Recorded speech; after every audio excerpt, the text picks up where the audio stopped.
iBond හැමෝටම සුපුරුදු විදිහටම අදත් ඔයාලා මේක තුලා ඉන්නේ දිල්ෂාන් TG YouTube channel එකත් එක්ක.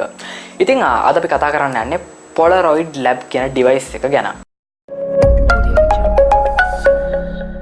ඉතින් සමහරට ඔයාලා ෆිල්ම්ස් වල එහෙම නැත්නම් වෙනත් තැන්වලදී දැකලා ඇති කැමරා වර්ගයක් තියෙනවා. මේ කැමරා එකෙන් ෆොටෝ එකක් කැප්චර් කරපු ගමන්ම ඒ කැමරාවෙන් එළියට මේකේ print out එකක් එනවා. ඉතින් මේක ලංකාවේ ඇතුලේ නම් ගොඩාක් ජනප්‍රිය වුණේ නැහැ. හැබැයි මේක ලෝකේ ගොඩක් රටවල ගොඩක් භාවිතා කරන උපකරණයක් විදිහට දකින්න පුළුවන්.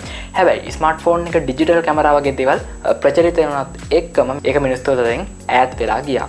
ඒ කොහොම වුණත් මේ ඩිවයිස් එක නිර්මාණය කරන ආයතනයෙන් ඔන්න අලුත් උපකරණයක් නිර්මාණය කළා තියෙනවා. මේ උපකරණ නම දාලා තියෙන Polaroid Lab කියලා. අපි කලින් කතා කරපු කැමරාව ඇවිල්ලා Polaroid කැමරා කියන එක.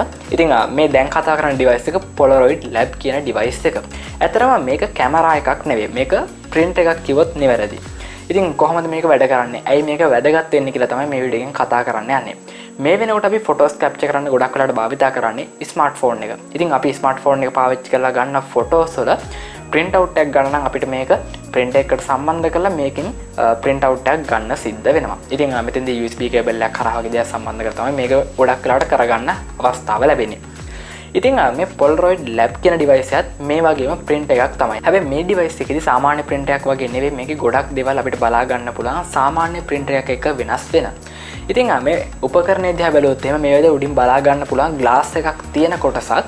ඉතින් අපි සාමාන්‍ය ස්මාර්ට්ෆෝන් එකේ මොකක් හරි ෆොටෝ එකක් කැප්චර් කරාට පස්සේ අපිට හැකියාව තියෙනවා මේ අපේ ස්මාර්ට්ෆෝන් එක මේ ඩිවයිස් එක උඩින් තියන්න. ඉතින් මේ විදිහට උඩින් තිබ්බට පස්සේ තමයි ස්මාර්ට්ෆෝන් එකයි ඩිවයිස් එක අතර සම්බන්ධතාවය ඇති වෙන්නේ. හැබැයි මෙතෙන්දී Bluetooth, Wi-Fi හෝ USB කිසිම ආකාරයකින් සම්බන්ධතාවයක් ඇති කරගන්නේ නැහැ. එහෙමනම් කොහොමද ෆෝන් එකේ තියෙන ෆොටෝ එක මේ ඩිවයිස් එක ගන්නෙ?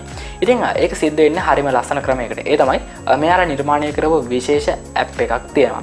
ඒ තමයි Polaroid Originals කියන ඇප් එක. ඉතින් මේ ඇප් එක Play Store එකෙන් එහෙම නැත්නම් App Store එකෙන් අපිට download කරගන්න පුළුවන්. එහෙම download කරගත්තට පස්සේ මේ ඇප් එක හරහා අපේ ෆෝන් එකේ තියෙන photos open කරන්න පුළුවන්. මේ විදිහට ෆොටෝ එකක් ඕපන් කරද්දී මේක ඕපන් වෙන්නේ ටිකක් විශේෂ ක්‍රමයකට. මොකද මේ කැමරා නිර්මාණය කරලා තියෙන ෆොටෝ එකක් ගත්තට පස්සේ මේ ෆොටෝ එකත් එක්කම පොඩි නෝට් එකක් දාලා තියාගන්න වගේ විශේෂ වැඩවලට. ඉතින් මේ ඇප් එකෙන් අපේ ෆොටෝ එක ඕපන් කරාම ෆොටෝ එක වටේට සුදු පාට බෝඩ් එකක් සහ යටින් පොඩි කොටසක් තියෙනවා මොකක් හරි නෝට් එකක් දාලා තියාගන්න. අන්න ඒ විදිහට තමයි මේකේ ප්‍රිවිව් එක පෙන්වන්නේ. ඉතින් මෙන්න මේ විදිහට ප්‍රිවිව් එක ආවට පස්සේ අපිට පුළුවන් මේ ෆෝන් එක අනිත් පැත්තට ලේකන ඩිස්ප්ලේ එක පැත්ත ඩිවයිස් එකට තියන්නේ. මේක උඩ ඇත්තටම තියෙන ග්ලාස් එකක්. මේ ග්ලාස් එකට යටින් තියෙනවා කැමරාවක්. ඉතින් මෙන්න මේ කැමරාවට හැකියාව තියෙනවා අපේ ෆෝන් එකේ ස්ක්‍රීන් එකේ තියෙන ෆොටෝ එක අඳුර ගන්න. ඉතින් ඒ විතර අඳුරගත්තට පස්සේ ඒ වෙලෙම print out එකක් විදිහට එළියට එනවා මේ ස්මාර්ට්ෆෝන් එකේ ඩිස්ප්ලේ එකේ තියෙන ෆොටෝ එක. හැබැයි මේ එළියට එන ෆොටෝ එක අපිට ඒ වෙලෙම බලන්න බෑ. මේක ටික වෙලාවක් සාමාන්‍ය විදිහට තියලා තියන්න ඕනේ. ටිකෙන් ටික තමයි මේකේ ෆොටෝ එක අපිට බලා ගන්න පුළුවන්. ටික වෙලාවක් ගියාට පස්සේ තමයි මේකේ ෆොටෝ එක ඇත්තටම මතුවෙන්නේ. ඉතින් ඒ වගේම තමයි සාමාන්‍ය print එකක් ගත්තොත් එහෙම අපිට මේකට ink දාන්න වෙනවා. ඉතින් මේ print එක ගැන කතා කරොත් එහෙම අපිට මේකට පිටින් වෙනම තීන්ත ඇතුළත් කරන්න අවශ්‍ය වෙන්නේ නැහැ. දැන් ඔයාලා කල්පනා කරනවා ඉතින් කොහොමද එහෙනම් මේකේ print out එකක් වදින්නේ? කොහොමද කොලේට මේ ෆොටෝ එක වදින්නේ කියලා. ඇත්තරම මෙතෙන්දි විශේෂත්වය තියෙන්නේ මේකට භාවිතා කරන කඩදාසි වර්ගය. අපිට ගෙදර තියෙන ඕනම කඩදාසියක් මේකට ඇතුළත් කරලා print out එකක් ගන්න බෑ.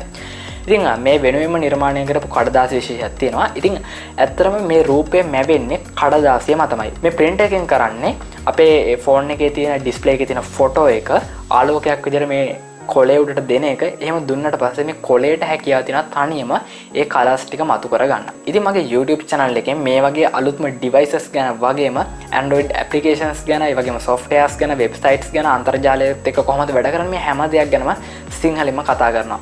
ඉතින් ඔයාලට පුළුවන් මගේ channel එක subscribe කරලා තියාගන්න. මොකද මේ වගේ වීඩියෝ එකක් upload කරපුවම ඔයාලට බලා ගන්න පුළුවන් ඉන්නේ channel එක subscribe කළොත් විතරයි. එහෙනම් ගිහින් එන්නම් තවත් වීඩියෝ එකකින් අපි ඉක්මනටම හම්බෙමු.